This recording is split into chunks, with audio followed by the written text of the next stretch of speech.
Good evening, folks. Welcome to FMA Discussion. This is episode 405, and I just had to do it. I had to play that song by DJ Shadow because who we have on tonight? Ken, aka Shadow.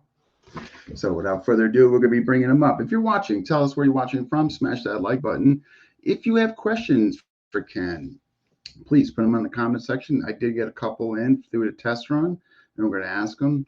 And so I'm excited for this one, 52 blocks. I don't know much about it, but hopefully at the end of this episode, we all learn a little something about it. So without further ado, here's the man himself.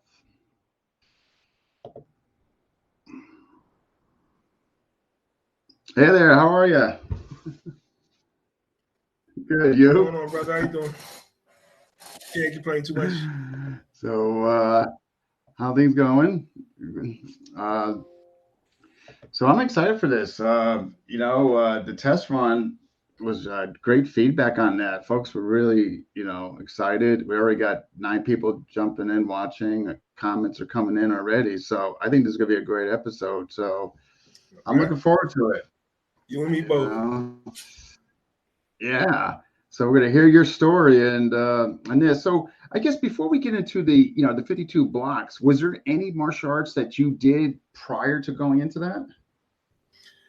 The only thing prior to that, my mom fenced when she was young, and she used to teach me and my sister fencing when we were kids, but that was about it. Okay. Fencing, man, that's wow. Okay. Get that straight line. Yeah. So what? Okay. So what got you? I know you mentioned Brooklyn. So I guess this is a multifaceted question. What age were you? What led you to 52 blocks? Everything. All right. So when I was a kid, we had this game we played, slap boxing, right? And basically, when you slap box, it's a lot of movements with the hands and stuff like that. And then, unfortunately, because of the environment, Brooklyn had a lot of crime. We had a lot of guys going into prison and coming out of prison. And there was a tradition back then. The older guys would come home and they would teach the younger guys how to fight to make sure that they could defend the block and stuff like that.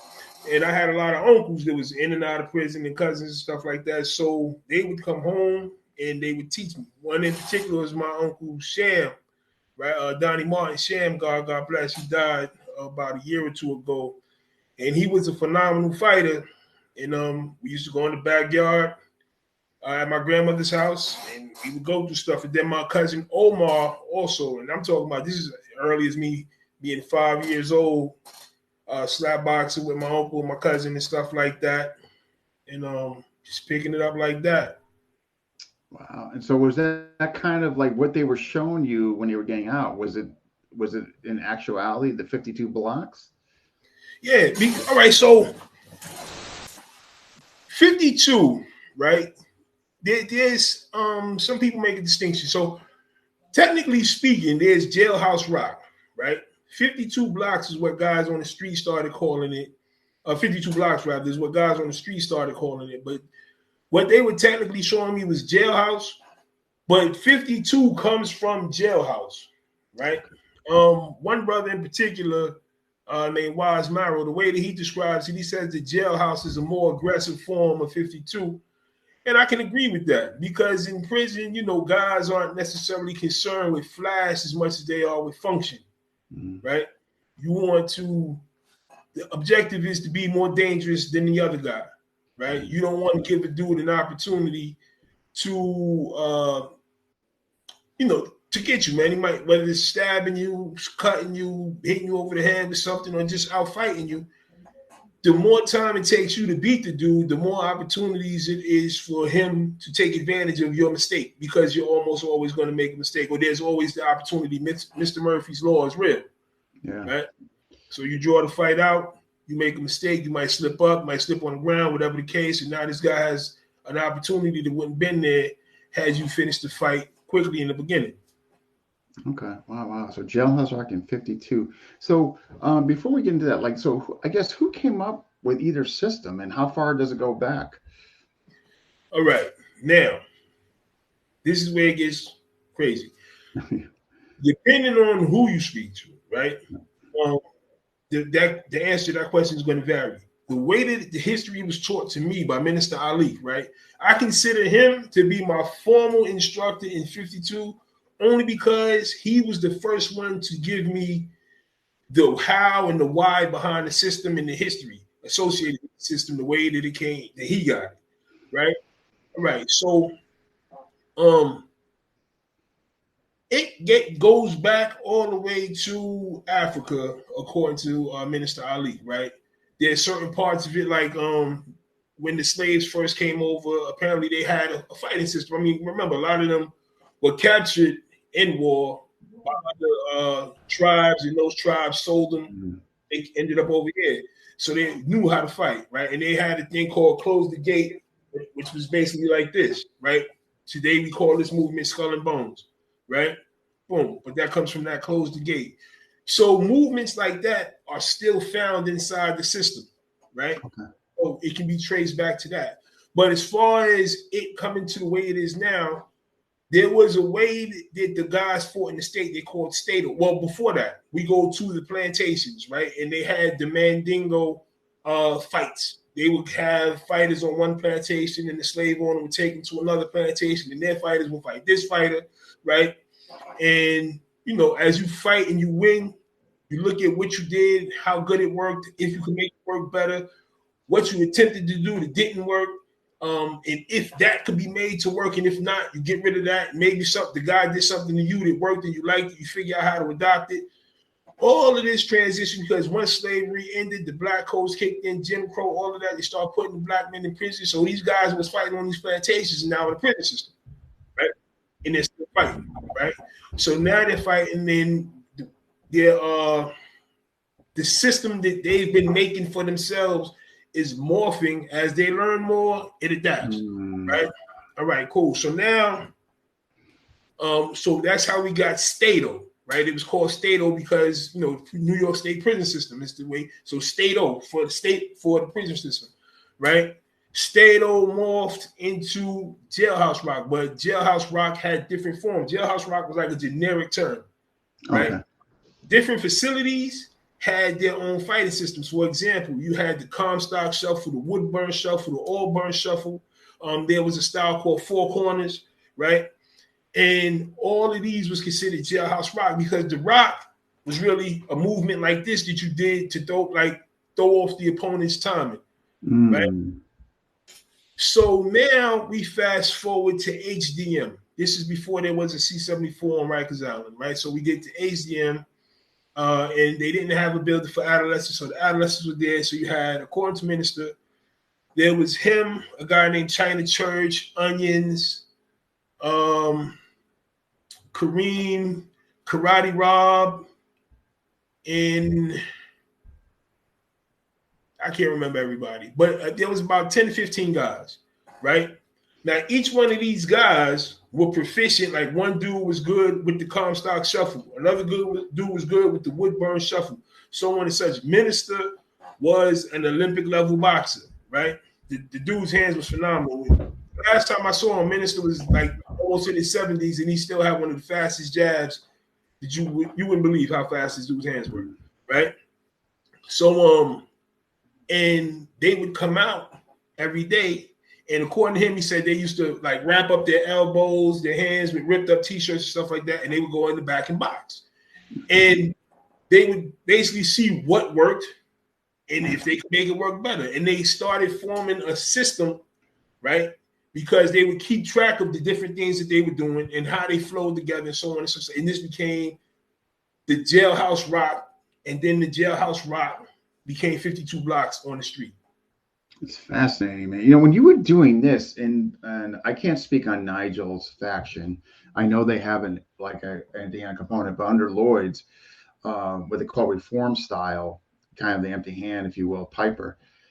It's kind of, there's this move in here, like, you know, you're kind of like, you know, it's so I see the parallel what you mentioned, like, you know, coming back from the African roots, and that when you made mention of like the earlier plantation days, did the one-eye wrestling come up and all that? Like, any was that part of it as well?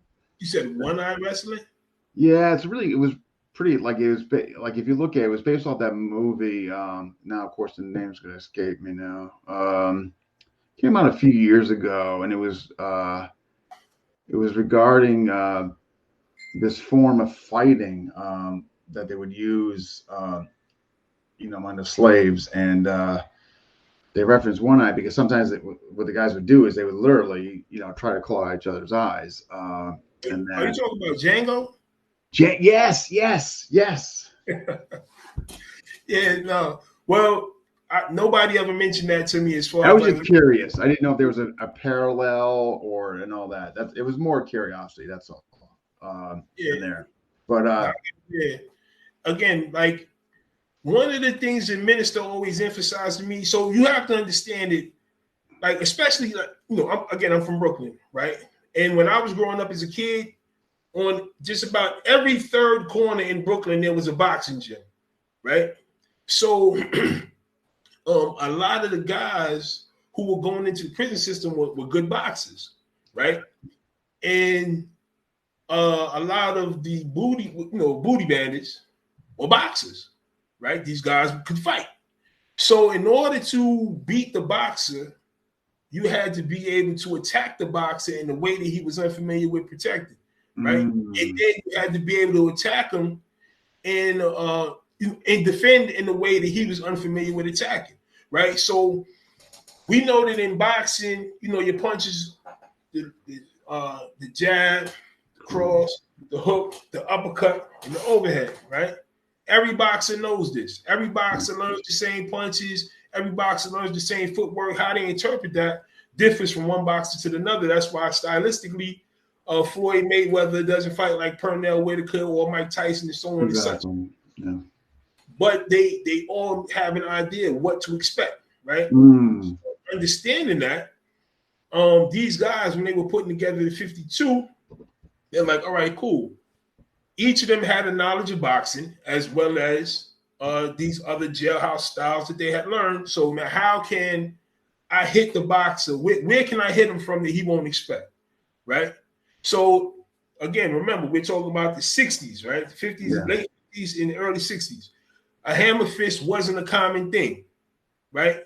So if you block and come out with a back fist, or you block here and come out with a hammer fist, the box is not expecting that, right? Yeah, right. It's right. It's not universal to what they've been training or seeing. Gotcha. Yeah. Exactly, right? For the boxer, the exchange is you punch, I block, I punch back, or I might parry and punch back. I might parry and punch over your punch. This was the thing. But all of this, the punch coming around like this, a hook came around like that. And a hook usually was part of a predictable sequence, right? I throw a left, I throw a right, I throw a hook. 1, 2, right? 3. Yeah. I might throw a left and then hook off the backhand, right? Yeah. But it was predictable, right? You could pretty much know where it was going to come from. The back fist, it was unknown, right? The hammer fist was unknown, right? Then blocking punches so that the punch is guided into the elbow. Again, this was something boxers were familiar with, right? So this guy throws his jab and you do this, and you basically attack his attack with your elbow. First, that hurts like hell, and you might just. Oh my God! You get your fist on your elbow, depending on how hard you're punching, man. That's a broken, you know, and that's so similar to Pontook, you know, this stuff that, you know, like we are, you know, there. I mean, so obviously, yeah. You guys picked it's great stuff. But right. Yeah. Side note with that, Karate Rob, right? He didn't study karate, right? He was actually a student of Grandmaster Moses Powell, if you're familiar with Moses Powell. Wow. Yeah. And Grandmaster Moses Powell, as you know, was a student of Professor Visitation, who was a Filipino martial artist. So this is where I suspect that a lot of that comes from, the similarity between Panantukan. That makes sense. Yeah. Right.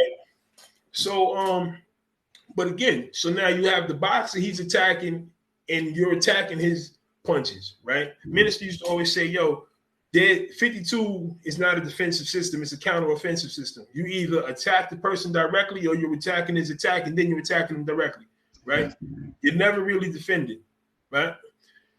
And so it's a lot of that, the hand movement, and then the footwork. The footwork is, intended to maximize space. To somebody who wasn't familiar with what they were looking at, it would look like the 52 practitioner was standing right in front of the person and not getting hit. But you're actually cutting angles and letting the punches either go past you or like I had made a video a while back and I was saying that because somebody had said that, the timing that it would take in order to make somebody's hand hit your elbow and all this and that craziness. The reality is, though, if I know that you don't punch at my face and I move my face offline and put my elbow where my face was, you were already going that way. Yeah, well, I mean, everybody's a headhunter. They're going to go for your face. Yeah. Right. You see what I'm saying? So now I just move my face and put my elbow there. Yeah. That's where your fist was going anyway. I just put something else in replace of my face. So it's not about me timing your punch. It's just about me. If I can slip my head out the way of the punch, I can slip my head out the way and put my elbow in this place. At the same time. Yeah. Right? I think it's, wow. This is fascinating. Just this history you're giving me, like, there how it formed. So was it basically, hey guys, you're gonna run? So was this like, hey, you're gonna be going to prison? There's these booty bandits, some are boxers. Here's how you're gonna counter their boxing. Is that kind of like, Not for nothing, kind of like again, it was a sad state of affairs. But the reality of the situation is that in Brooklyn at that time, it was pretty, everybody was being trained to be a criminal. Right. If you was running the streets, you was outside, you was being trained to be a criminal. Right. So, and if you were being trained, then you were being fully trained. And this was a misconception a lot of people have where they think that criminals are untrained. This is one of the things that Nigel February says that I love, right? When he's like the only martial artists who are always putting their skill to the test are criminals, right? Because criminals are always using their skill set, right? Good point. Yeah. Wow. Hello? What's up? All right, just give me a minute. All right, the guy that's supposed to help me do the demos is here. So let me go let him in. Oh, yeah, go ahead. Yeah, absolutely. Yeah, go ahead. Do your thing. Sure. Let me just see if any questions are coming in. All right, what we got here? We got Norman. All right, hey, Norman. We got Eric O'Brien. We got Gabe, Alvin, Coach Danny. We got Jason. And we got Terry, Jim, Dan. We got Kurt and Carlos. And we got a question from Jason. Shadow, how do you feel about the spread of? Okay, yeah, I'll definitely get that in, Jason. Absolutely. Where could we reach out to Shadow? He's on Instagram and right here on Facebook, Messenger. Both.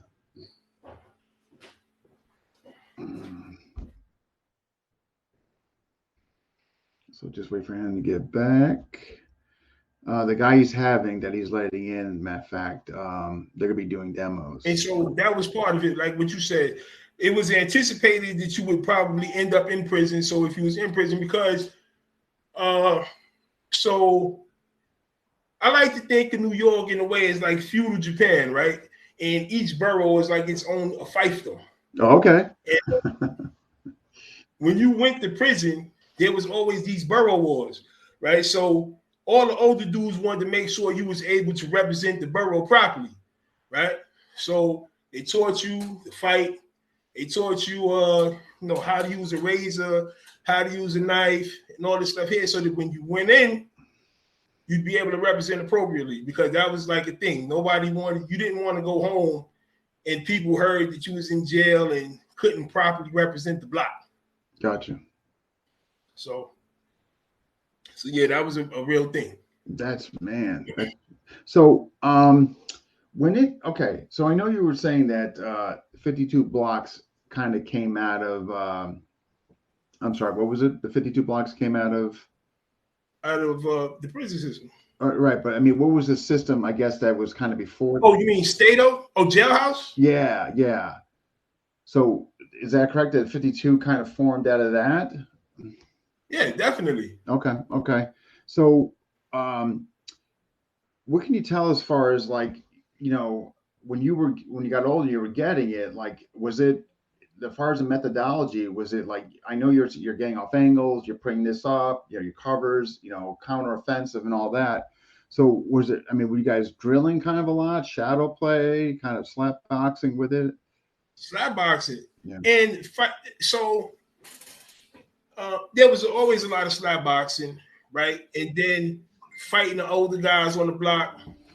And we would go to other people's blocks to fight them. Like Brooklyn was a crazy borough, man. So it was a thing where if we heard somebody was a good fighter on another block, okay, you would go to that person's block to see just how good they were at fighting. And so you was always putting what you did to the test, right? And I mean, some of those fights would last for hours, man. You'd be fighting in the middle of the street. Car comes, like somebody rung the bell. I go to sit on this car over here. He sit on the car on that side of the street. We wait for traffic to pass. Then we go back in the middle of the street and keep on fighting. Wow. Right? Wow. This man. So when did you, as far as your teacher's concerned, or the one who gave you the most, what age were you when you and him met? I met Minister. I was like maybe 20. 20? Okay. So you've been flat boxing up to then, and then you met him. And did he kind of give you what I guess you can call a system per se? He pretty much refined what I had, right? So again, like I said, my cousin and my uncles, they gave me my foundation. Minister took that foundation and rounded it out, right? Because neither one of them really cared much for showing me. They gave me the very basics of boxing. They didn't go into a lot of detail. We didn't do a lot of drills and stuff like that. When I got with Minister, he was very much very technical, right? He wanted to make sure my drill was right. Like he always said that there are 3 parts to any punch: step, hit, protect. Right? He told me if I see you 100 years from now, if I ask you what's the 3 parts of a punch, you better tell me step, hit, protect. Right? So, and he would make me like throw jabs at the top of the bag, stepping around the bag, then straight rights at the top of the bag, stepping around the bag.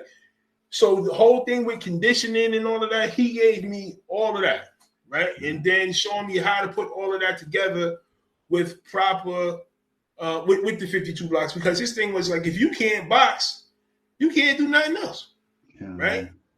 So nice. We got a question in here. I got some questions, and I'm trying to just put them in there. When they fit. Okay, so back to the prison. So this is from Brian. What's the system used by the BGF in the prison? Black River Family? Oh, nah. Well, so that's a West Coast thing. We didn't really have that out here. Oh, okay. So this is more East Coast, 52. Okay, all right. Right. Okay. West Coast. Okay. We also got a question from here from Tom. This is a pretty good one. So Tom's question is, the 52 blocks versus other empty hand systems. How does it compare to? I mean, do you blend, or how's it compare? I guess his question is other empty hand systems that you've been exposed to. So if I understand the question correctly, right? And so, hold on a second. No worries. So we're kid friendly here. If you mean from a sparring perspective, how does it like? Yeah, I guess he meant it kind of. I'm going to assume he means it just overall sparring training.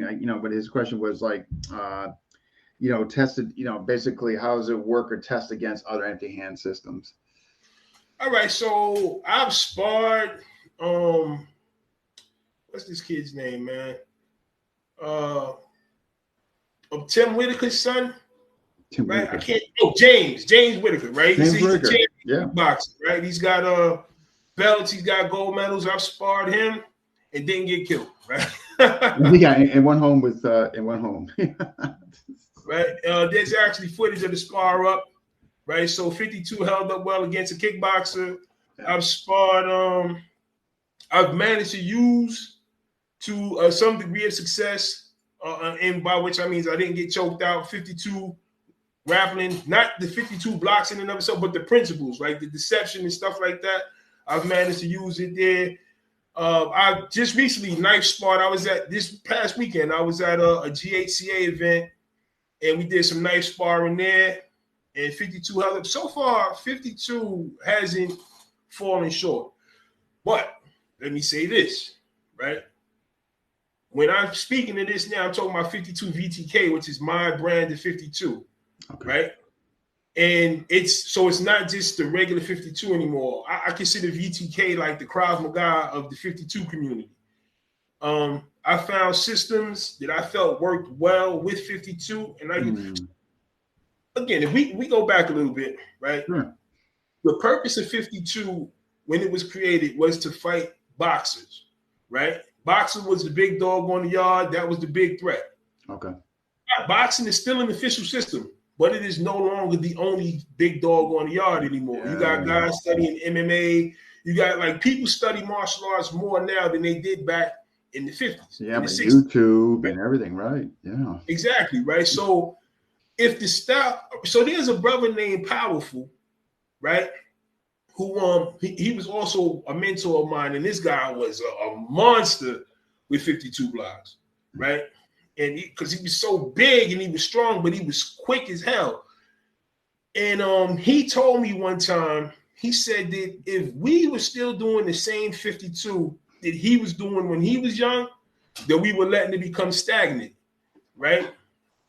And that eventually it would die. And when he said that, I took that to heart, right? Because the reality of the situation is people aren't still fighting the way they fought when Powerful was young, right? The fight game has changed, it's morphed, it's grown, right? So 52 had to adapt in order to stay relevant. Otherwise, it would have got pushed to the wayside, right? So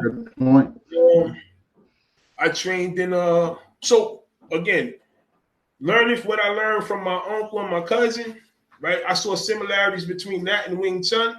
So I got into Wing Chun, right? Boom. Then I saw similarities between 52, Wing Chun, and Kali. So I got into Kali, right? So every time I came across a system that I found had similarities to 52, but there were also significant enough differences that could enhance the system, I would want to learn that to see how I could adapt it and make it work all together, right? Because I needed the system to grow. The system has to be a living thing. It has to grow. Living, growing, evolving. Yeah. Right. I dig it. Yeah. No, we got here's a comment, a question, and this is from Norman. So he's asking, Shadow, have you ever heard of Dennis Newsom from Cali? The first time I heard about Jailhouse Rock was in the late 80s. He actually did some choreography for the first Lethal Weapon film. Yeah, I heard about that. I heard about they had 52 in the first Lethal Weapon movie, right? And I heard the guy's name, but I never met him. I don't know him personally, and that was about as much as I heard from. For the most part, from the West Coast, the dude that seems to be the most prominent practitioner of 52 right now is a guy named Diallo Frazier. Diablo Frazier. Okay. All right. We got a question here. Linking. Here we go. And then I'm gonna get the Mike's question. This is from Jason, and I got your other question too, Jason, when it comes up. So Jason's question is, how do you feel about people linking 52 to athletes who don't train it? Yeah, I think they're reaching, man. Everybody wants to have some to kind of prove the validity of their systems, and sometimes people overreach, and I think it does 52 an injustice, because when you start doing that, that's dishonest, right? It's just like and I'm not throwing shade, but the Gracies do that a lot too, right? They'll be like, oh, and this was a BJJ move, and it's not a BJJ move, or personal, whatever the case, right? But people always look for situations to try to validate their systems, right? We got an East Coast West thing going on here between Eric and Brian. Oh, this is funny. Brian, I heard the West Side is where booty banditry originated. Oh, Jesus. These guys are... I don't know. Not a booty bandit, so I never studied the origins of Oh, that. yeah. We haven't studied this. Yeah, we're not talking about the science of that, you guys. Oh, my Lord, it's funny. His home phone. Okay, yep, you can miss him. Yeah, right, exactly. Yeah, those of you, yeah, folks, if you are, I'm just gonna put this there, but I'll definitely repeat this at the end. If you want to get a hold of Ken, here's his Facebook page, and you can message in on Messenger, and you're on Instagram as well. So, no worries, Brian. Better late than never. All right, we got. I want to just make sure I'm not missing any questions. Okay. Here's from a question from Mike. What instructor in 52 would you like to train in the future? What 52 instructor would I like to train? So Sir Mike, what instructor in 52 would you like to train in the future? Let me just see if he can add something to that. Let me see. Oh yeah, I mentioned your guy here. Yeah, Diablo Fraser, Ghetto Blocks, great DVD. Huh. Yeah. I have to check that out. Along with your stuff. All right. Diablo Ghetto Blocks. Let me just see if he said anything. Oh, to learn more from. Okay. So Mike, what his question is, what instructor in 52 would you like to learn more from in the future? Honestly, all right, you know what? If I could train with some other brothers, the brothers in the Constellation, I like those brothers. Because the brother Big K, his 52 is official, right? Yeah. If you ever watch him, his 52 is official. So I wouldn't mind training with him and his partner, Big D. Those two right there, they got some official 52, and I would love to get down to the city and train with them sometime when I have time. Yeah. And as far as, I don't know, not necessarily learning from, but training with, yeah. I wouldn't mind training with ATL Burley too. He and I, we think alike. Who's that now? So I would like to compare notes with him. I'm sorry, who? ATL Burley. Okay. I just want to make sure. All right, let me just back up. I'm just making sure here I'm not missing any. I didn't miss any questions. Okay. This is Jason's first question. Shadow, how do you feel about the spread of 52? About the spread of. All right.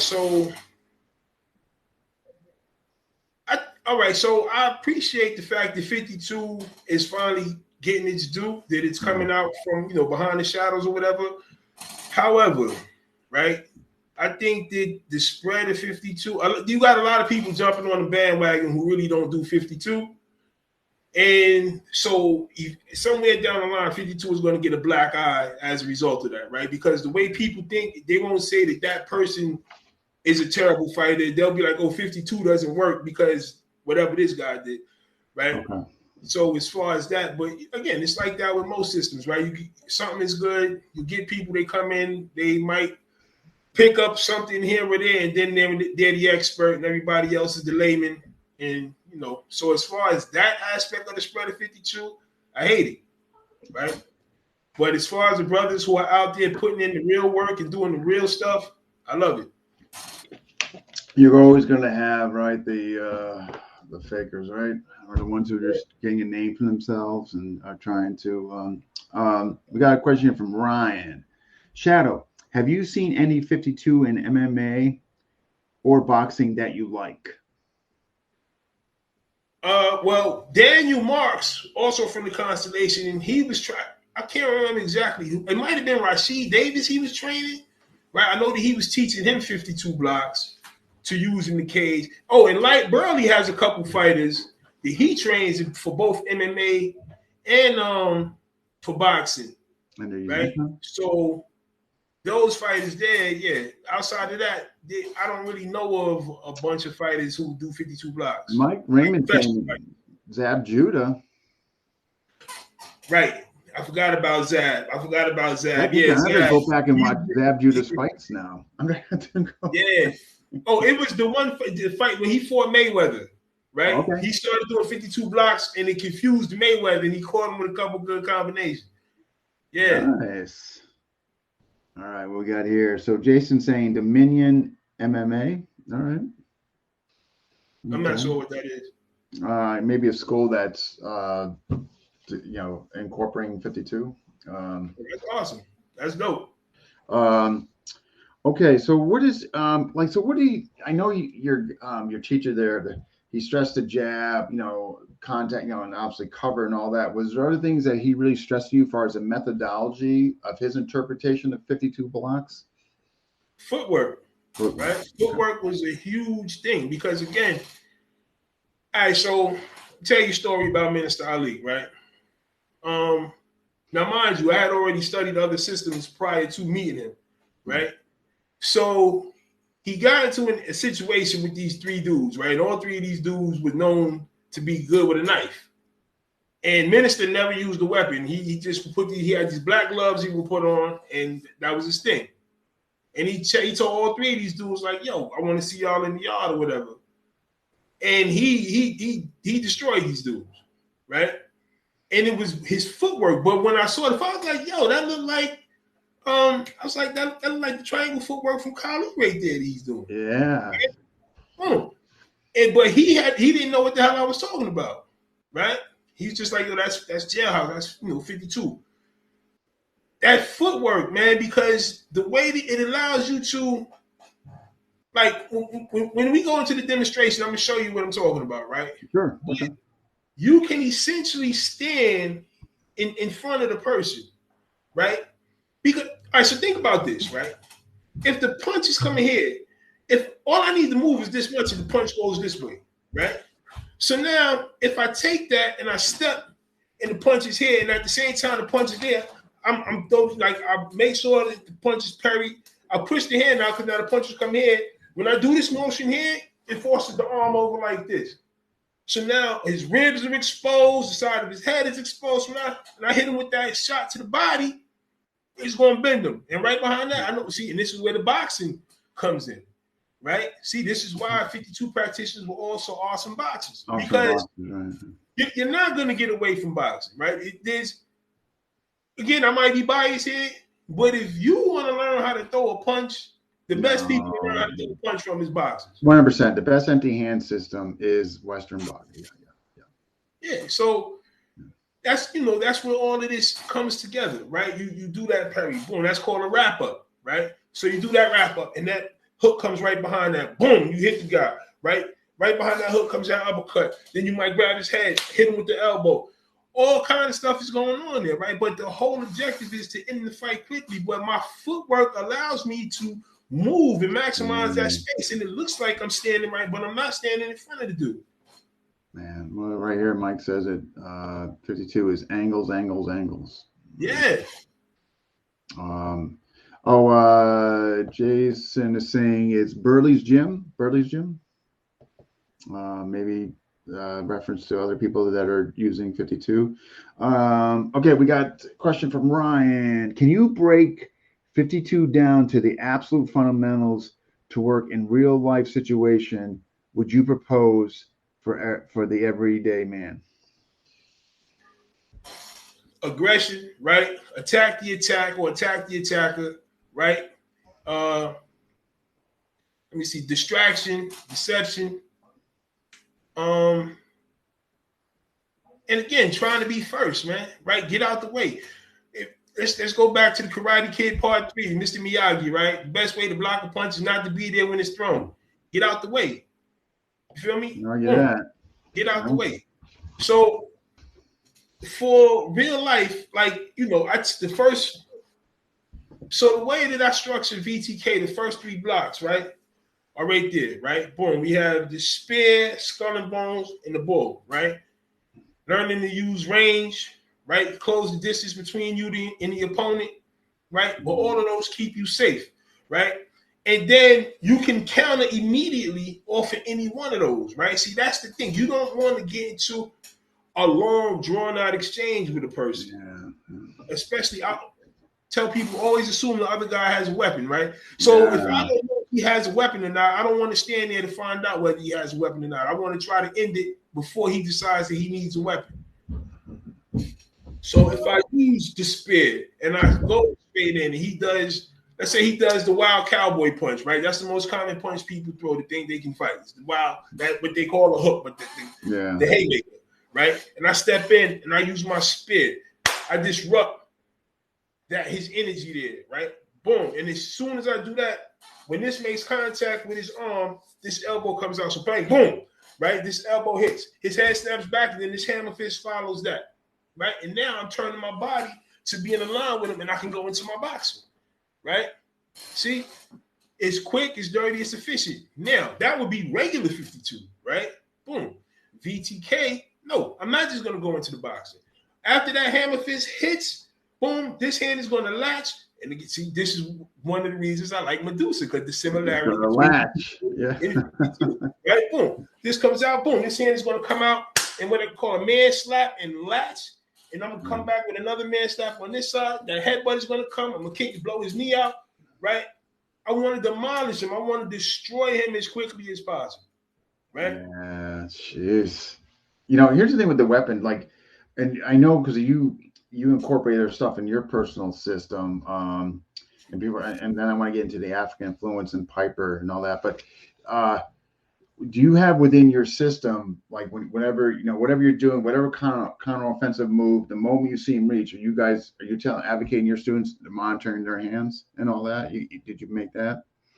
I do, right? I tell them keep their hands up, but I also teach something I call the rule of 3, right? So the first time, right? Once I understand that there's an issue between me and the person, I try to de-escalate, right? And I'm like, yo, bro, you know what? You're right. I was wrong, whatever, boom. That's his first opportunity to walk away, right? But at the same time, it's a deception on my part, because when I'm talking like that, he thinks I don't want a problem. I'm afraid, right? Boom. And I'm now assessing the situation, looking at his hands, seeing if there are any friends, family, and sympathizers around who might want to help, right? 100%. So now, he's still being belligerent. The second time, bro, listen, I said you was right. How about you want a drink or something? I'll get you a drink, buy some drinks for you and your friends, whatever, boom. I get just a little bit closer, right? Because now I want to make sure I'm in range to him, right? Now, once I've assessed the situation, I know that I'm in range, that I can do some damage, right? I ask him again, bro, I already apologized. What you want to do, right? And I'm not asking the question because I care what his answer is. I'm asking the question because I want him to open his mouth, right? See, it's easy to break somebody's jaw when the mouth is open, right? So when I ask him the question, he goes to answer. I hit him, bang, right? I gave you 2 times to walk away, right? You didn't walk away, right? So the third one, the next time I ask you a question, I'm gonna not, I'm gonna make you rethink your life choices at that point right there. Yeah, I love it. I love it. Your fence, you're evaluating, you're looking at his body language, other stuff. Is he reaching for his pockets? That's music to my ears. That's a steady diet to my students, Yeah. A lot of times when you see footage of fights and bars and stuff like that, the guy who's being the most aggressive, he's usually trying to amp himself up, right? So, and it takes him a little bit because he may be unsure as to what he wants to do. So he's standing there, he's blustering and making all of this noise. So the more he hypes himself up and the longer you stand there, the more time he has to get hyped before he throws the actual punch. Yeah. I want to cut that time in half, right? Boom. I spoke to you once, spoke to you twice, bang. That's it. We ain't got to talk no more, right? You wasn't walking before you get hyped, I'm gonna hit you, right? Talking's over. Yeah, talking is done. Right? No, I love all that stuff that you just went over. I'm a huge advocate of that. Like, obviously, of course, de-escalating as much as humanly possible, Yeah. Sometimes though, depending on who you're dealing with. Yesterday we were talking, you mentioned, I thought it was fascinating what you showed. And then, of course, we're gonna have you demo, but just that some of the similarities you were seeing in Piper, with what they on the Nigel's we call Major Troll, Nigel calls it the tumbler. But it's actually, though, you were saying something about the deck, unstacking the deck, or if I'm not mistaken. Right, like this. Right. So, and again, it's a deception. Well, that's only part of it, because I could smack the hand down. I could just parry a hand and hit over the top. Right. Yeah. Yeah. If I'm in a fight and I'm stacking the deck, right, because I'm using it to transition, right, spit the razor in my hand. So now you don't know the razor's in my hand, and I hit you with the razor. Right, boom. See, my hand is moving past my mouth. A lot of the movements in 52, your hands are moving past your mouth, even with the shuffle the deck, right? My hand, boom, and I spit the razor in my mouth right there, right? So when I spit the razor head, boom, I parry, bam, hit with the razor. The neck is always a good target, right? Boom. The eye is another good target, right? If I blind you, think about it. For you to hurt me, you have to be able to see me, you have to be able to breathe, you have to be able to move, right? And ultimately, you have to be able to keep your blood circulating inside your body and not coming out of it. So if I blind you, I just took one of the things you need to be able to hurt me, right? So now if I blind you, I hit you in your eye with the razor and then punch you in your throat. That's your breathing and your eyesight gone, right? Yeah. That fight is pretty much over for you, right? Yeah, I would say. Yeah. Yeah. Oh, wow. That whole thing, like people just say, like under Floyd, again, what Nigel calls the tumbler, but the whole thing is you're doing this because you're knocking down their arms, and you're just, whether it's a knife or a punch or whatever, you're clearing their center and just, right. So it was so fascinating what you showed yesterday. Hey, I'm gonna let you go into the demos. This has been awesome, though. All right. Is there anything in particular people would like to see, or just freestyle it?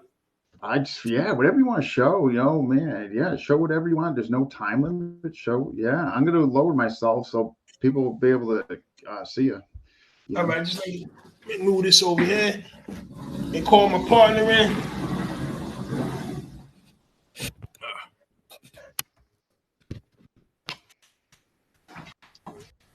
Mike's mentioning Triangle Trade.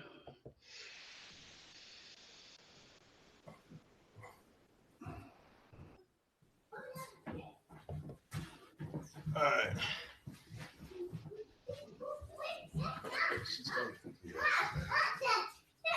Go play. Go get the ball. All right. So, this is Shabil. Hey, how you doing? How you doing? Right. That's Dean Franco.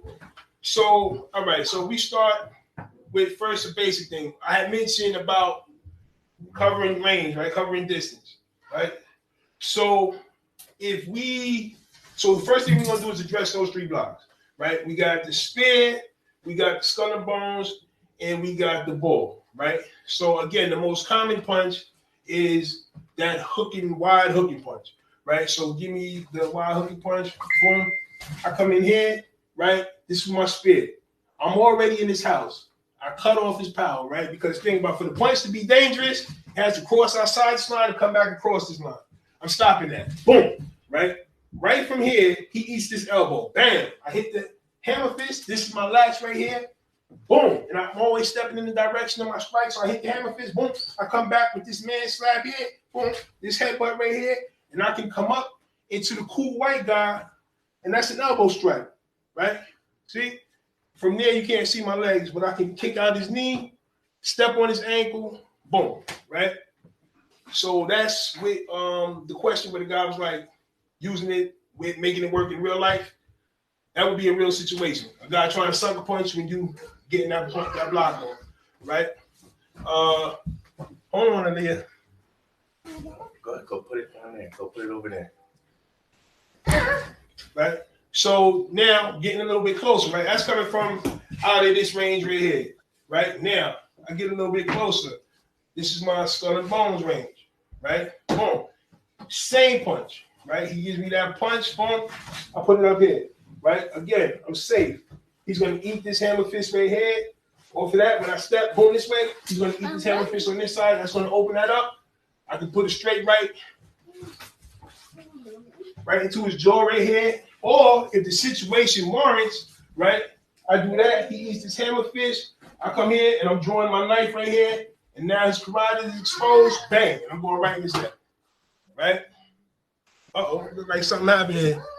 Oh, no, we're good. Oh, no. Hold on. I got to plug the charger in. Oh, all right.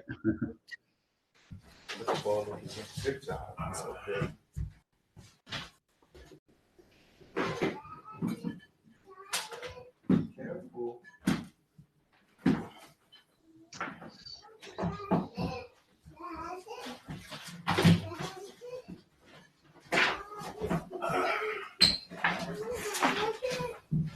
Put it back.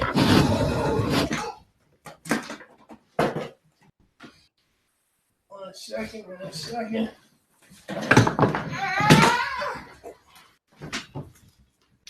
We'll put it back. All right.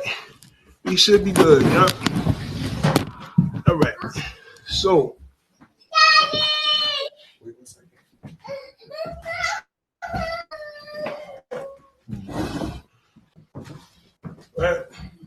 All right. So, I got it. All right. Yeah.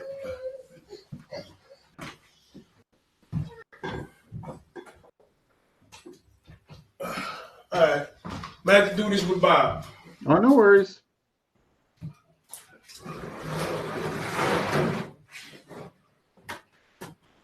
All right. So, again, that was the Skull and Bones ring. Demoing that with a knife. Right? So, again, the block was here. The hammer strike came here. Boom. I step over to this side here. When I move here, I draw my knife. I'm going in here. Right? So, this motion hides the draw. Right? Boom. Now, the ball. I'm a little bit closer. Same punch. I step in. I'm getting into the arc of his power. He's going to eat this elbow here. This arm is going to hit on his bicep. Boom. I come with that hammer fist right here. The knees here. If the hammer fist is going to go, then I'm going to latch. Boom. And I'm going to kneel. Right again. There we go with that. I'm going to do some latch. Yeah, huh? Right? Boom. So that's the thing. Once I'm in his house, I own him. Yeah. Right? Once I'm in his house, I own him. He's going to have to kick me out the house. Right? And I'm not trying to give him an opportunity to think of ways to kick me out the house. I want to destroy everything in the house before he has an opportunity to do anything about it. Right? So now, as far as like what I was saying with the deception, right? So when you got your hands moving, I'm always covered, right? And that's another thing with 52. Your hands pretty much stay in this box right here. Right. Right? Again, it's coming out of the prison system. You don't want to leave your arms up here and somebody stab you in the rib cage, right? Boom. Skull and Bones is a committed motion, right? I see the punches already coming, boom, and I'm getting offline at the same time that I'm doing that. So if I don't want to block the camera, but if we think this is a straight line between me and Bob, his straight punch is coming right here, right? That footwork I was talking about, it takes me here, from here, right? So I'm always like this, right? Boom.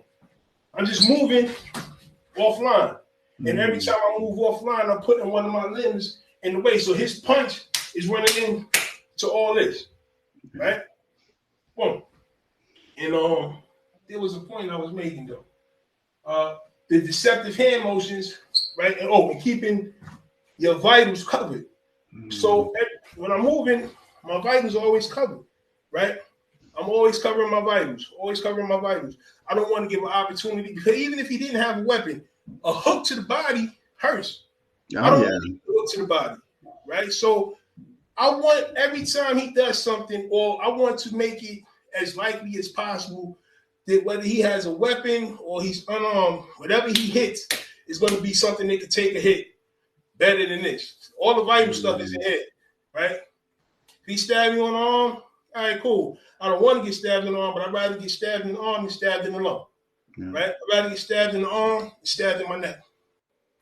So my hands are constantly moving, and then with my hands moving, boom, see, the punch comes out of nowhere, right? Boom. So the dude trying to track the hand, like 52 is deep, man, because The eyes attracted to motion. If the hands are always moving, the eyes trying to follow them. And just like with Piper, somewhere you lose track of the hand, right? Mm-hmm. So now you become, I tell my students, you have to be like a magician, right? Yeah. Fight a series of distractions. Yeah. You want to keep the opponent distracted from what your true intention is, right? So if Bob is my opponent and I move here, right? So I put this up here and I'm, boom, and see, the punch is there, right? The punch gets there while he's still trying to figure out what all of this was, right? Mm-hmm. If I have a weapon, it's the weapon going in. You dig? So, and again, that's another reason for movements like stack the deck, shuffle the deck, the windmill. Well, this is not the windmill. I'm sorry. This is the Comstock, right? But see, I do the Comstock, boom. And when I do block, I'm drawing my knife. I'm here, boom, come across with my knife, right? See, everything serves a purpose. Real 52 has no wasted movements. There's no wasted movement in 52. Real 52. This is one of the reasons they say that the difference between Jailhouse and 52. Jailhouse is about just to be blunt. Jailhouse is about killing the other guy first, right? That's Jailhouse. 52 out in the street, guys wanted to be flashy. That's when you got a little bit of the extra stuff going on. But Jailhouse 52 was about killing the other guy first, right? So you always was creating opportunities to be able to do that, right? All right, Shabilla's back. I did some cartoons. All right. So another example, right? And again, this is show similarities. This is more like with, somebody asked about Sinawali yesterday, right? If I remember correctly. Yeah, it was Phil. Correct. Yeah. So this movement in 52 is called the fan, but this is also a movement from Sinawali, right? So if now the fan and the windmill are good when you got multiple opponents to deal with, right? Again, prison systems, combat, art, a lot of times you're going to be dealing with more than one person, right? Boom. So if he's punching, he's throwing punches, I'm here, right? Again, I'm still moving offline. It puts me on this angle right here, right? He throws the next punch, boom, I'm over here. I'm moving his hands away from me, right? Mm-hmm. Damn. Again, Brooklyn, right? Kids playing double dutch. Same motion, right? Play double dutch with the rope. It's the same motion. So you hear it. So you might be here, boom. See? Do it again. Boom. I'm here. See what this hand is? Right? That's a punch. That's a stab. Right? Boom. That's the fan. The windmill is going the opposite direction. Right? So I'm opening up this line for attack. Right? So we hear, boom, and he fed the punch, and I open this up, boom, right? Coming right in. Right? Now, I'm a firm believer, right? I'm a firm believer that you should treat your knife like a bullet. It should make an entry wound and an exit wound. So anytime you go in someplace, you rip it back out, right? I know that in like the GHCA, shout out to those brothers, they call it a comma cut, right?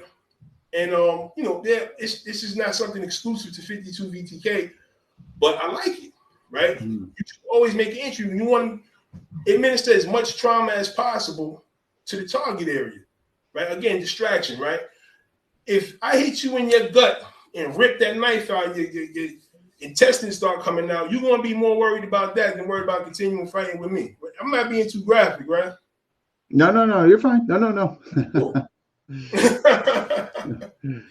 But so that's the thing. Everything is always a series of distraction. Your attacks are a series of distraction. Until the fight is over, you're always distracting the dude, right? That doesn't mean you're not hurting him, right? I step this way and get this punch off here. Going back to the Comstock, boom, I'm here with the Comstock.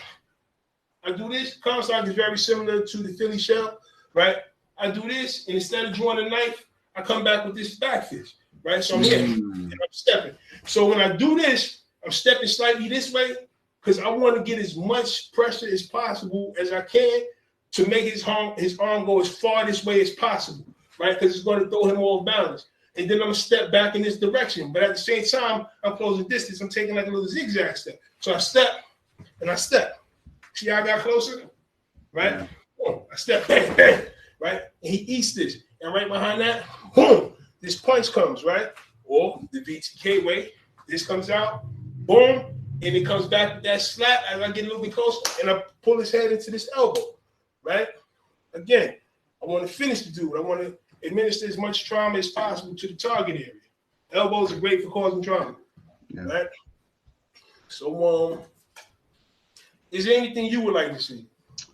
I'm gonna hold up here. I'm just gonna bring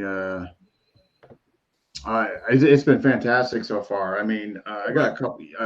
Like I love we called it the dive entry. What you're calling the spear, we call the dive entry, where you're going over the arms. I thought that was So I'm a big fan of that. Off the haymakers, you know what I mean?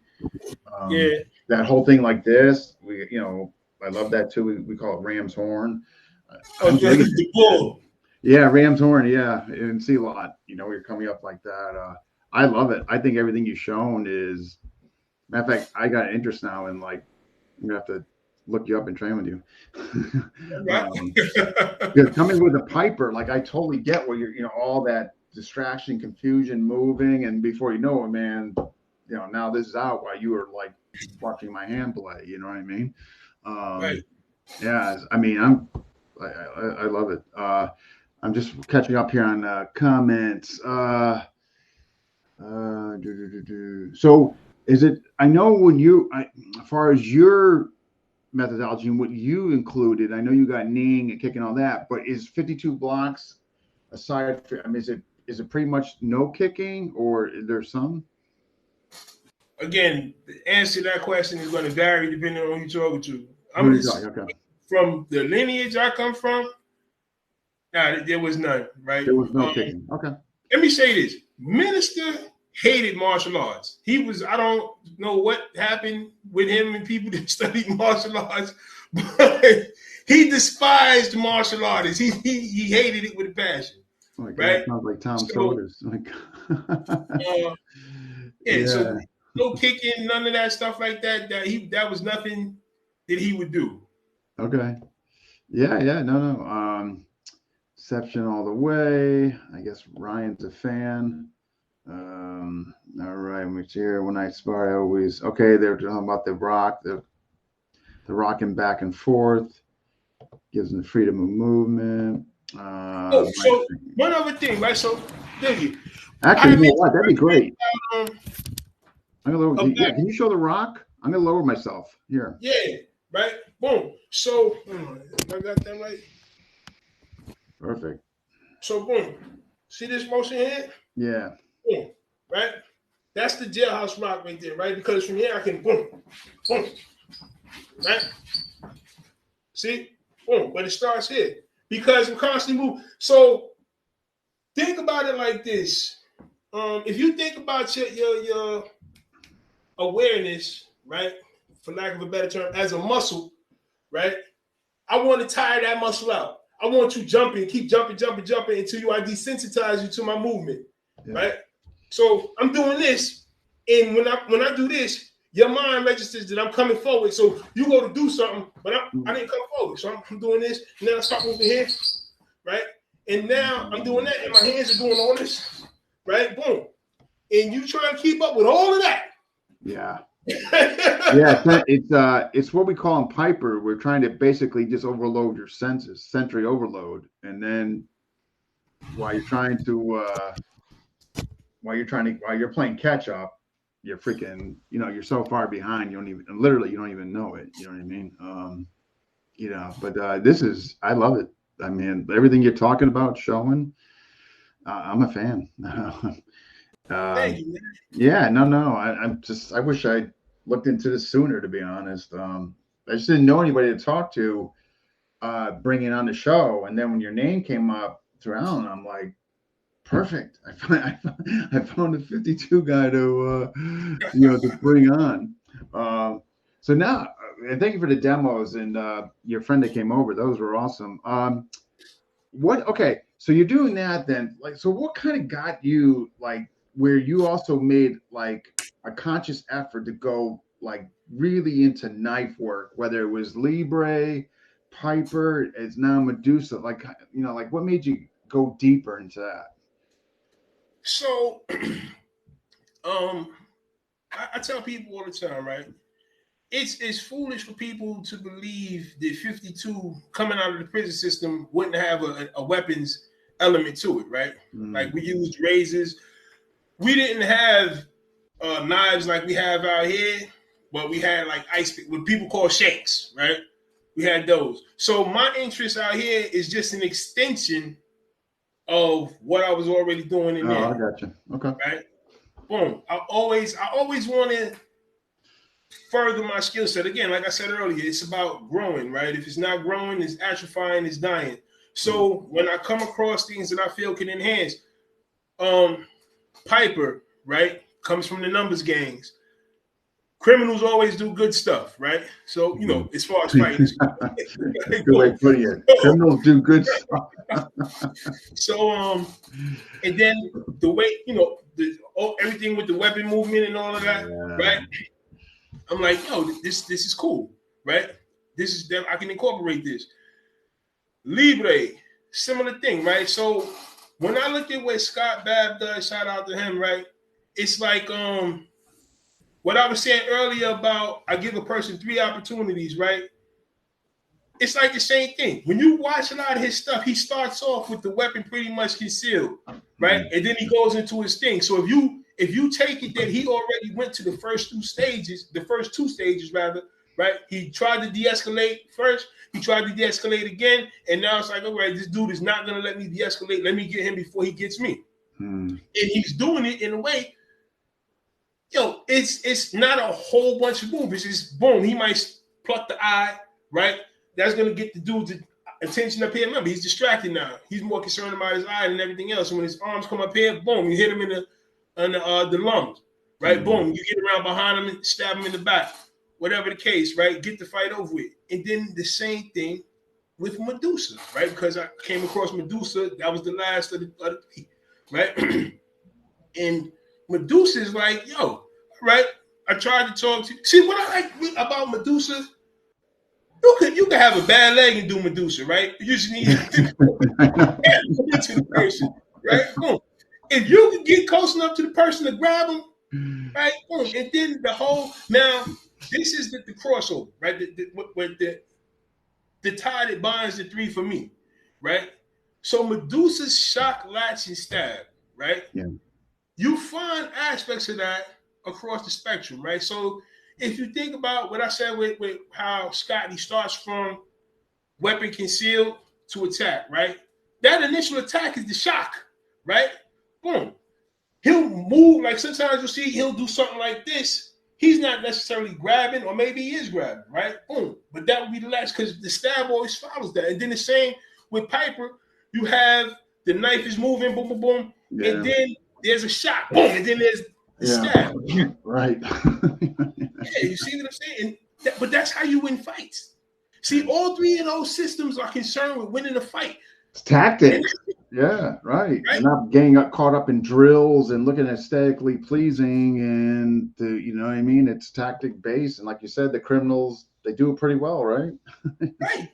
And Mike Ryan and his son, look, they studied a lot of footage from prison knife fights and stuff like that. Boom.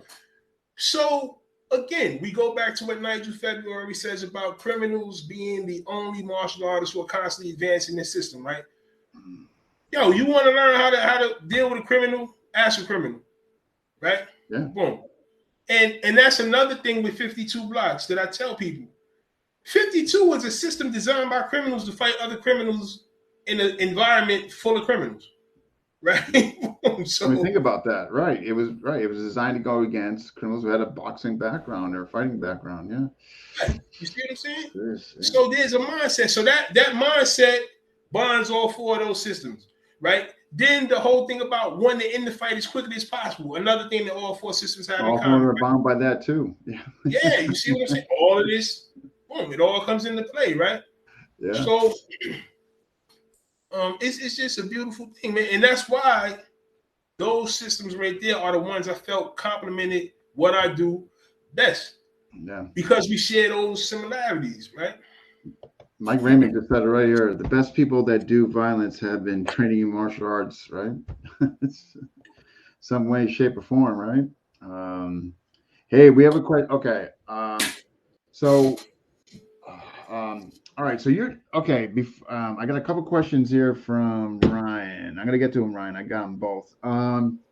So so when you're teaching, I know you. So you made your system, but you put other stuff in there. So tell us about your teaching. When did you come up with your own system, and when have you started teaching? All right.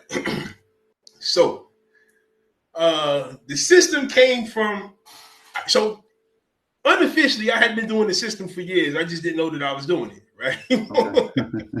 So the first person to point it out to me was a friend of mine I met online. Did one of my first 52 videos. Guy in Canada named Ace Johnson saw the video. He liked the video, and he reached out to me, right? And so we became friends. We, talking back and forth. And he was like, "Yo, I've never seen it," because we eventually met in person, Okay. right? So he was like, "Yo, I've never seen anybody move the way you move. You need to do your own thing, man, right?" So I'm like, "All right, that's a thought." But I didn't know how to go about doing it. So when he asked me about this movie, if I'd ever seen this movie called oh man, it's with Kevin Hart and Will Ferrell. Kevin right? Hart, Will Ferrell. Anybody? Yeah. Kevin Hart, Will And Ferrell. Will Ferrell is a wealthy guy, and he got caught up in something, and he's supposed to be going to jail. And he assumes it because Kevin Hart is black. He's been to jail before, so he asks Kevin Hart to teach him how to survive in prison. Right? Oh, Get Hard. That's it. Get Hard. That's the movie. Thanks, That's Mike. the one. Right? Boom. Thanks. So, and so Kevin Hart starts showing him a bunch of nonsense because Kevin Hart has never been to prison a day in his life in the movie, right? So he asked me if I saw that movie, and I was like, nah. So he said, "Yo, he told me the premise of the movie, and he said, just imagine that that's what you had to do. If somebody you care about was going to go to jail, a maximum security facility, 90 days from now, what would you teach them so that they'd be able to survive?" And boom, the light went off, right? So I'm like, all right, cool. So then I just started formalizing everything, going from gross motor movement to more refined fine motor movements. Yeah. Right? That's why those 3 blocks are the first 3 blocks. That's why hammer fist strikes are the first strikes, right? Because anybody can do this. It doesn't take a lot of skill to do that motion right there, right? And anybody can do this. We've all prayed before, right? So anybody can. Actually, Alan calls that praying hands, right? Yeah, he does, actually. He does. Yeah. Right? He calls it praying hands, right? Boom. We've all prayed before, so we can do this, right? Boom. This is not, people have done this, playing peekaboo as children, right? Yeah. Boom. This is a movement that we can do, right? And this, 9 times out of 10, somebody throws something at you and you didn't expect, oh shit, right? Your hands come up like this. That's exactly what you're doing. So now it's pretty much just taking movements that we would do naturally, giving them form, function, and purpose, right? Boom. So that's what I said. I'm going to take the gross motor movements that we would do naturally, give them form, function, and purpose, right? And start from that base, right? And then just build on that. I love it. Like you said, it's like, I brought this up in an episode one time, and I think I'm going to do an episode on it. I'm looking for the right people. In other words, like you kind of touched upon it indirectly. And the thing is, if you think about it, what you did, that flinch, you know what I mean? I mean, think about it. Like, well, you turn around, that spider web, you know what I mean? And I know Tony Blowers did a good job, but if you think about it, why are we not basing a lot of our defense on that response? Like, oh crap, you know what I mean? It's just something I think about often, and I want to get the right people on. I had Tony on and all that, but I want to get some other folks, and why it hasn't spread more into arts like you just talked about, like what you're doing, natural movements that we've been doing for God knows how long. You know what I mean? So first, let me touch on that if you don't mind, right? Sure.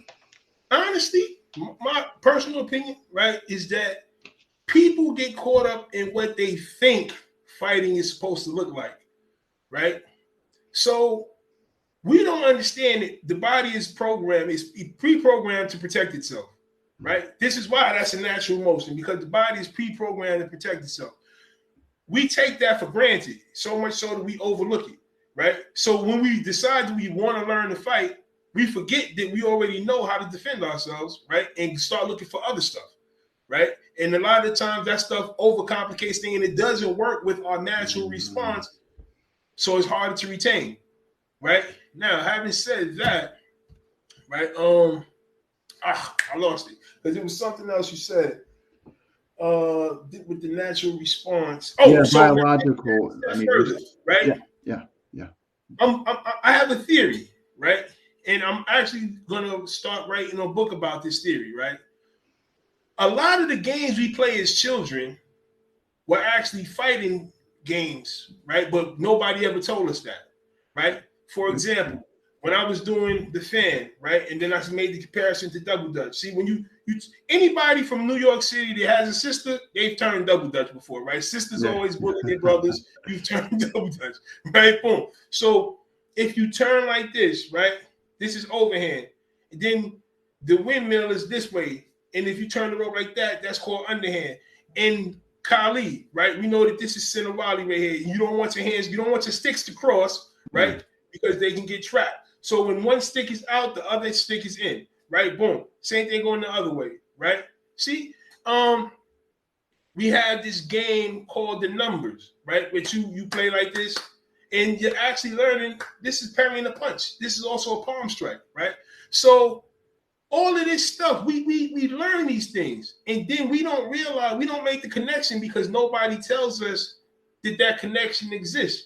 And since nobody tells us that, we just overlook it, and then we start looking. Yeah, you know what it is. You're absolutely right, because we compartmentalize things. Oh no, that's over here. It's not fighting, or you know what I mean. But I totally agree with you. I think that's yeah, I totally agree. We got a question just came in, Ken. Oh, and this is from the great Dr. Kelly Wooden. All right, so all right, here we go. Okay, so this is a question from Dr. Kelly, early 80s student of Dennis from the Jailhouse Rock, New Orleans, trained at my gym. What's the connection to 52 blocks? He just jumped in. I know you went over this. Could you repeat the question? So his question is, he witnessed a student that trained Jailhouse Rock, New Orleans. He wants to know what's the connection to 52 blocks. And I know you kind of early in the episode and you went over this. I think he might have just jumped in. So, all right. An honest answer to that question. So first, let me say this, right? Every state's prison system, I'm sure they have a style of fighting, right? It's probably that doesn't make it 52 blocks. 52 is like an exclusively New York thing. Unless you have, because New York guys were like nomads. They would go other places to sell drugs, whatever the case. So, and sometimes things spread that way. Now, if the individual had contact with a guy who was from New York City and learned like that, then that would be the connection. If not, then that would probably be his state's prison system's fighting art. Because, again, criminals are always fighting, man. So dudes are always working on ways to how to beat the other guy. Everybody wants to be the big dog on the yard. So every system, every prison system in every state, there's a fighting art, right? And they're going to be dudes who are experts at that art. So in Louisiana, they may have their own. I don't know what it is. Okay. No. Yeah. And what we got here? Okay, there was a movie. This is from Norman. There was a movie that Ludacris produced, I think, for a bet that actually extended 52 scenes. It was named after a Bronx neighborhood. I can't remember the name, but it was Gun Hill. What's that? It's Gun Hill. Gun Hill? Okay. All right. Yeah. Okay. Laurence Tate played he was the lead actor in the movie. Yeah, he was doing 52 blocks in the movie. Oh, okay. All right. Gun Hill. Yep. Ryan just said. Okay. Awesome. Okay. So now, I mean, so you're teaching. So tell us about your teaching. I mean, I know you got your system and all that. Like, what's your offerings? Are you doing? Do you group classes? You do online training? I mean, like, or what do you do? All right. I want to get into the online training. I'm still trying to figure that process out. No. Right. But I do offer group classes 3 times a week. Excuse me, Mondays, Wednesdays, and Thursdays. I offer private lessons, right? With appointment by appointment. Excuse me. And I also have like other stuff. Like I'm working on 2 books right now. One is called Dessalinian Combative Perception. The Dessalinian Combative Perspective, right? Right. And for Jean-Jacques Dessalines, because there's a quote from Dessalines. It says, you must become like your natural enemy, cruel and merciless, right? And that pretty much defines what I feel a real combative system is supposed to be like. And I'm like, when you look at Medusa, cruel and merciless. You look at Piper, cruel and merciless. You look at Livne, cruel and merciless. You look at VTK, cruel and merciless, right? Boom. Because the guy attacking you on the street didn't come attacking you with good intentions, right? Yeah, right. Going off on a tangent with that a little bit, right? A lot of times what people don't realize is that you're that guy's meal, right? See, when you get attacked by somebody on the street, a lot of times whether or not he eats that night, right, is dependent upon whether or not you. Yeah, right? So just like a lion attacking a gazelle in the jungle, that guy, he thinks he's the lion and you're the gazelle, right? So you have to be able to show him that you're not the gazelle, right? So you have to be more ruthless and more merciless than that person. This doesn't mean that that's an attitude that you carry with you that you wear on your sleeve like a badge, right? Because we don't go through life being cruel and merciless to just everybody, right? But when the situation arises, you got to have that switch and be able to turn that switch on and deal with your natural enemy. The natural enemy to the law-abiding citizen is the criminal, right? So you have to be able to deal with and meet him on his level, because if you try to be moral, you're not going to win that, right? Morality is for before and after the engagement, not during, right?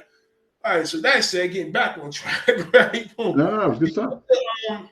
Project I'm working on is, and I think Ryan, Mike, and Seth is going to like this. It's called the Gorgon Protocol, right? It's for women's personal protection. And Medusa is going to play heavily into that, right? Because again, I can't remember if it was Jason or Mike who said it on. I think it was on this podcast, as a matter of fact. But they were saying that somebody who's big in the combatives community said that self-defense for a woman requires a weapon, right? I agree with that 110%. No, women's self-defense is 100%, man. Yeah, man. 110-pound woman, I'm sorry, is not. It just drives me nuts with the comment. And I understand they got good intentions, but I've been saying that on since I started this channel going 3 years back, that women's self-defense has to be based on weaponization. Has to be. Right. So. Women are going to be attacked by a dude. The dude is going to be stronger, right? Probably going to be bigger, right? So she needs something to level the playing field, right? So, and Medusa is so simple that, that's the most effective means I see right now for a woman who just wants to be able to get home. She doesn't want to train years or anything like that. Or doesn't have the time, you know what I mean? Yeah, she doesn't have the time. She's got to go home to the kids or whatever the case. Boom. So the Gorgon Protocol, that's in the works, and Medusa is going to play heavily into that. I'm definitely looking forward to that, because I love people who have share that similar mindset that for women's self-defense. I mean, some of the stuff is just out there. It's just like there's just no way a woman is going to be able to do that or pull that off. And I think they got good intentions. It's just unfortunately just poor methodology. As far as as far as online, I can give you a suggestion. I do a lot of online teaching, and what I found the easiest way, Ken, Facebook Messenger video. Yeah. Honest to God, I put my phone on a stool, and and from Bob, whatever, depending on whatever I'm teaching. But if you got decent internet, I just use Facebook Messenger. All right. The video. I just use the video option. The video, it's pretty good. They can see. If I'm doing online seminars, well, then I'll bring the laptop for Zoom. But if it's just like a one-on-one, like 30-minute lesson, 40, whatever you choose to do as far as time limit, it's worked like a charm for years now. All right, thank you, man. I appreciate that. Yeah, because now you can get going. You don't have to wait anymore. Yeah. Well, let me know if you start doing that, because Ryan just mentioned interest. I would be interested if you start doing that. If you did online. So it's the easiest way. It's cost effective. You don't have to buy anything, man. You just take your existing phone and, yeah, if you can find a woman that will quit, let me just see. Yeah, Jason made a good man. Yeah, if you can find a system that will equate psychology to a man, yeah, 100%, no argument. Obviously, here, Jason. Yeah, I agree with that too, man. Yeah, definitely poor methodology. Yeah, Ryan. Again, I know their heart's probably in the right place. None of them have evolved. The majority of them haven't evolved. They're still thinking women are going to, just a couple elbows is going to do it or whatever. Honestly, yeah. I think that it's not even that, right? What I think it is a lot of the times is that people often think that violence is something that happens to somebody else, right? So, and I think they play on that. They're like, all right, what's the likelihood of a woman getting attacked? Very small. So I'm just going to teach them some nonsense and I'm not saying that everybody that has a class like that is out, got that intent, right? I'm sure that some do have the best intentions, but they're always, in anything you do, just like we was talking earlier with people misrepresenting 52 or misrepresenting any other system, you're going to have people who misrepresent women's self-defense. For money. Especially when there's money involved, right? Good money involved, depending on what they're. I know. I guess I'm being nice. I guess. But I mean, I'm not disagreeing with you. I guess. But here we go. This guy's funny. Actually, good evening. This is an episode. No, those reruns, Renee, are going to be occurring over the weekend. Guy's funny. Okay. Ryan has 2 questions. Okay. Right. So, I think you're going to end up having Ryan for an online student too. Okay. Just backing up. So Ryan's 2 questions are, Mother Dear and what was, Ryan, I got to scroll up. I apologize. What was your, Ryan, if you don't mind, just put it again. I got the first one. Apologies. What about Mother Dear? He's asking if you can tell stories about Mother Dear. Okay, thank you, Ryan. Mother Dear and the Dance of Death. All right. First, here's the thing. Right. If you choose to. I don't know where it's going.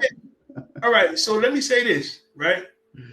I never met Mother Dear personally. My dad knew him though, right? And I knew a bunch of people in the state that knew him.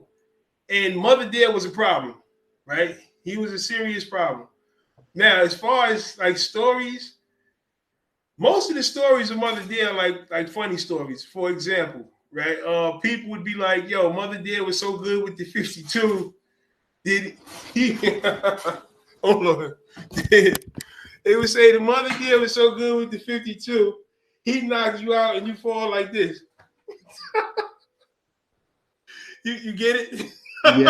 Yeah, absolutely. I get it. So you had that one punch, that trajectory down to the point where you were going, right?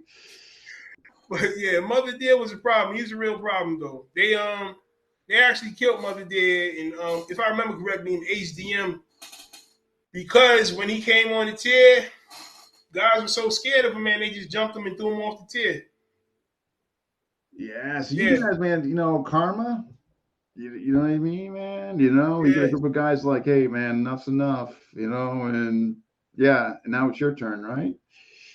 Now, Renee, so Renee, this is the 52 block system. If you want more information, Renee, you can reach. I'm going to put it in the comment section, but you can get a hold of Ken here, and it sounds like he's going to be doing online lessons pretty soon.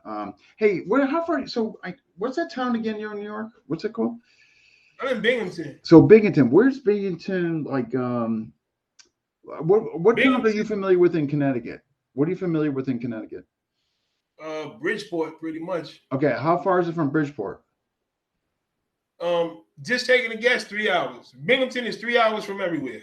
3 hours from Bridgeport? Holy crap! That's if you're 3 hours from Bridgeport, that means I'm 4 hours because I'm above Bridgeport, going down Route 8.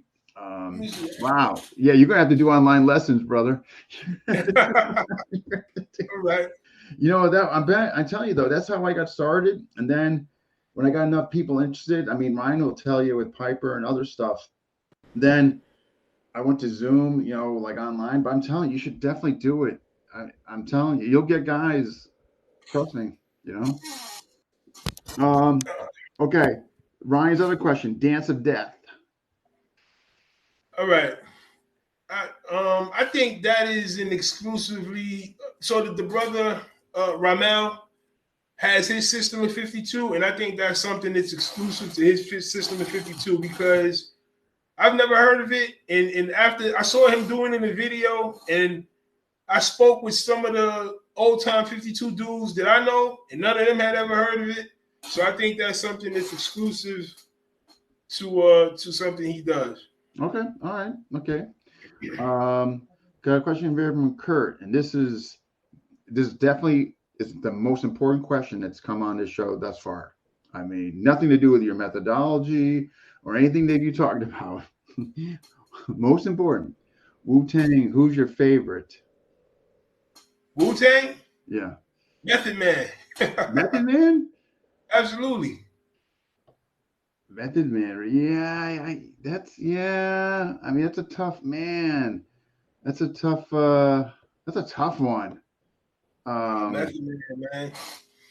Like yeah, my God, to pick one. That's a tough one. Like who's ODB all the way from Ryan? Yeah, jeez. That's a tough one. All right. There's a woman expression and it's eye clawing. Yeah. No argument here, Mike. There's a woman expression in 52. A lot of eye clawing the face. Yeah, before anything else. Meth second. Okay. Yeah. Jeez. But okay. So what are your future goals for yourself in the system? What do you got? You know, I know you talked about a couple books, you know, you want to absolutely grow this, get yourself out there. Right, grow it. I would like to see 52 expand to have like chapters in different states. Right, well, 52 VTK expand to have chapters in different states and even overseas, man. Right, because I've spoken with a couple people overseas who've expressed an interest in online classes. I just couldn't figure out how to set up online classes. But thank you for what you told me. Oh my God, it's so easy. And then you can offer 30-minute, you can offer 60-minute. You know, depending on what you want to do, and yeah, you'll be doing it in no time. It's all right. Yeah, it's easy. That's so what I'm trying to think here. Who do you got? Okay.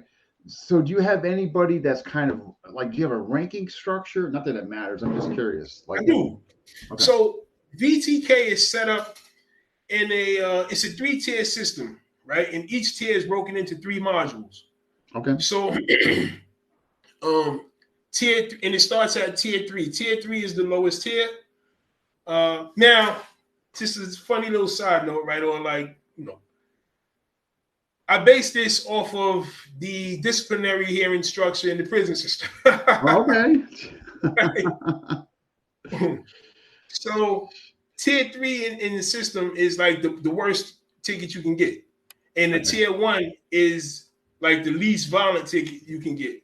Now, the reason that I made the bottom tier 3 is because, you know, at that level, you might still be a little hot-headed or whatever the case, right? Boom.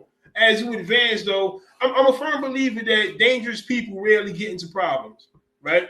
Yeah. Once you become aware of how easy it is for you to hurt somebody and you become aware of your capability, you don't feel like you have to prove anything to anybody anymore. So you get into less nonsense, right? Which is why tier 1 is the top tier, right? Because you shouldn't be getting into anything at that point. I like that. That's different. I like that. All right. So you guys hearing that? And let me just see. Last thing I'm going to say is 52 is an A, NYC centric, and B, I want to get on that 52 VTK tip. As a business page. Oh, here we go. What's this? Facebook, 52 ways to strive. 50. Yeah, Bridgeport is 3 hours and 20 minutes from Binghamton. Yeah, I knew it wasn't close. Yeah. But hey, you know what? It's okay because he's going to do online lessons. You know. Well, this has been awesome, man. And for the record, I know people are talking about Method Man and ODB. I was a Jizza fan and Master Killer fan, especially Master Killer. I thought he never got his due. I don't know, but that's just me. I can dig it. He was kind of quiet, reserved. You know what I mean? You know. Yeah. Thanksgiving 223. Let's get it. Oh yeah, that'd be nice for all of us to get together, man. Wouldn't that be something? Awesome. Gosh almighty, you know, I love being a student, man. Just be around you guys and just soak your stuff in, you know. I want to because I feel like these two systems deserve like a shot, and I don't know why it didn't occur to me this, but two other systems that influence the way that I structured VTK, are Krav Maga, right?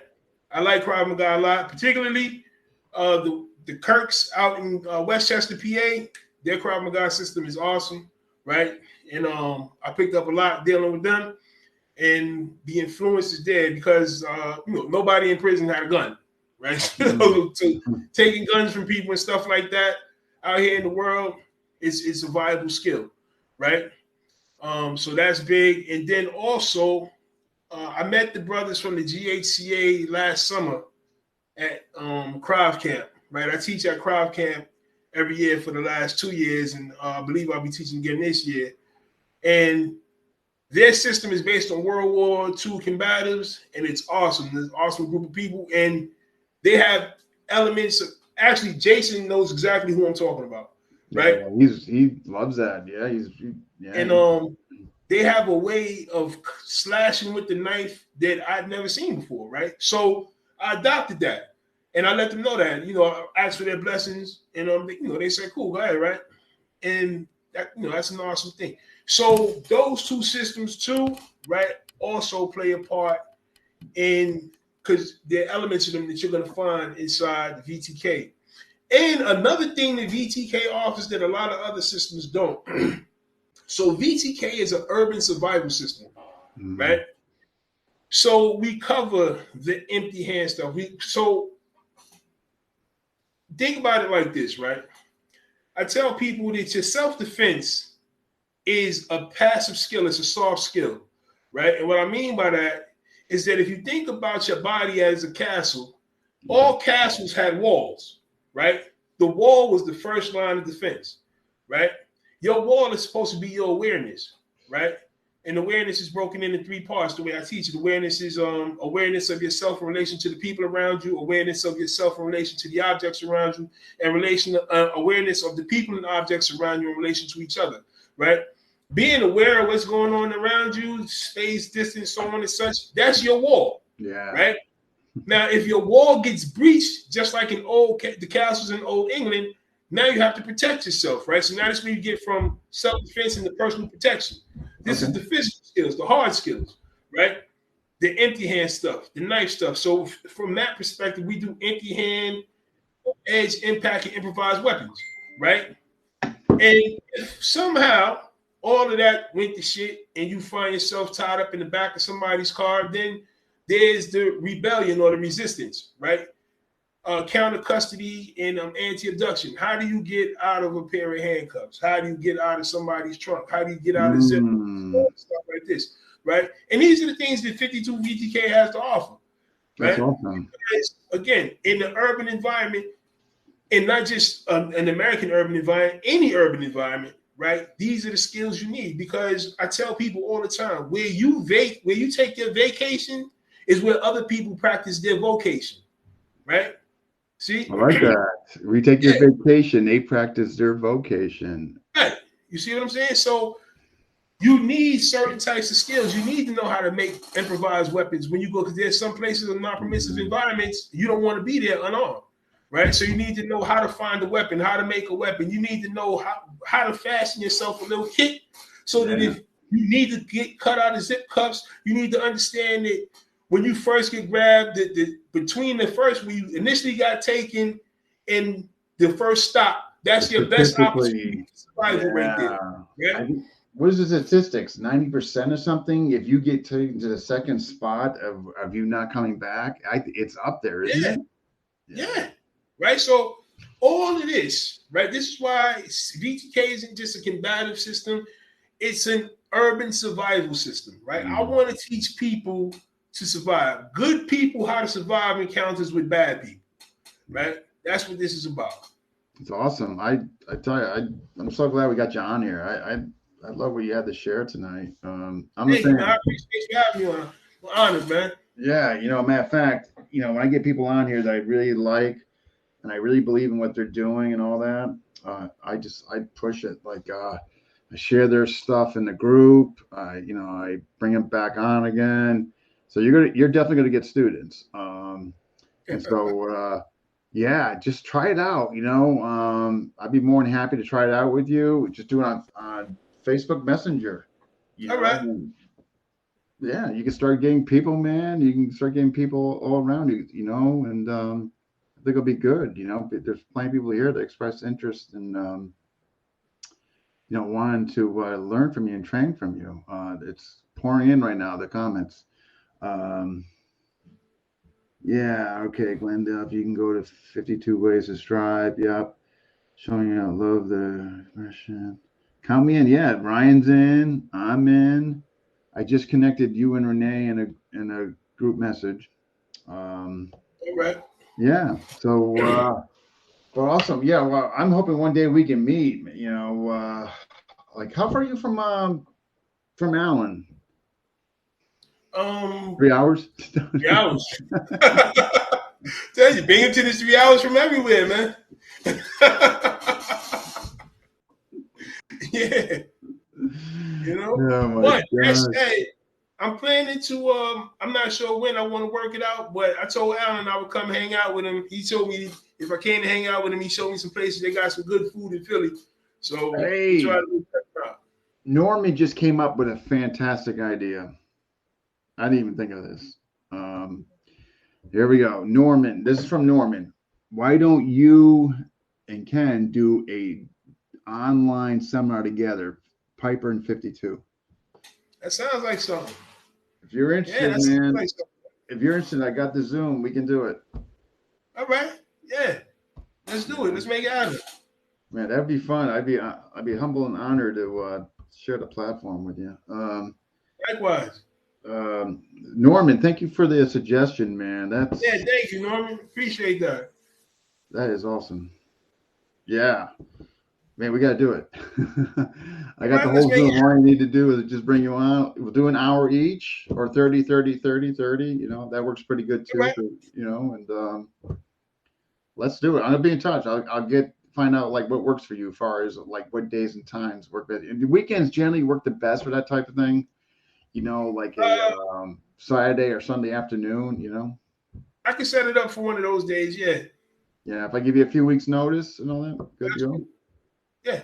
Yeah, Norman, that was a great idea. Thank you so much. All right, I'm writing it down now. Online seminar with Shadow.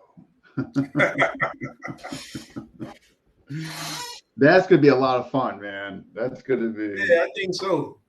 Franco is a man because he gets it, or he's glutton for punishment. Or both. All right, my man. I'm gonna be in touch. Seriously, Looking one day forward to online, and I'll get this Saturday. Which works generally better for you, Saturday or Sunday?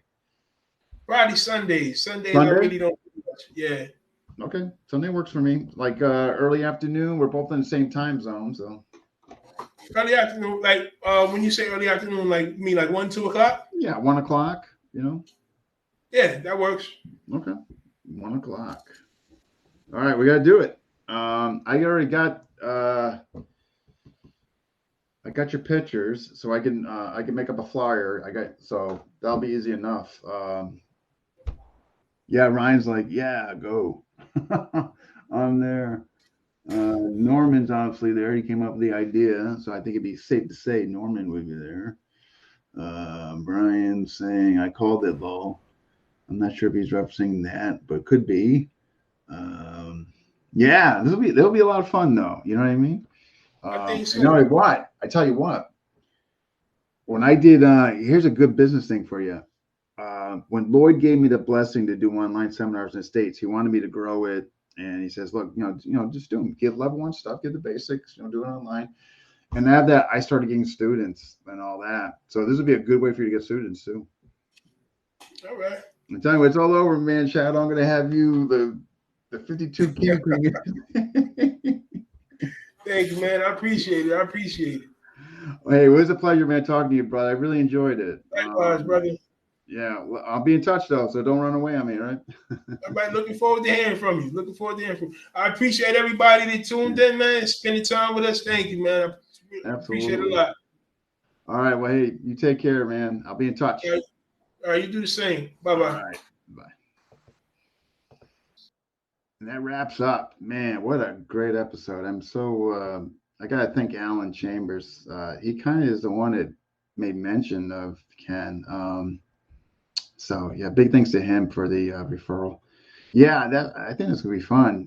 Get on with him and do a joint seminars. Sounds like a fun guy to do something like that with. And Norman came up with that phenomenal suggestion. So got to do it now. But yeah, so look out for that my discussion or posted. Definitely get that out soon. I'll find out what works for him, how soon he would like to do it. Yeah, thanks for all that watch, commented, and submitted questions. And who is next?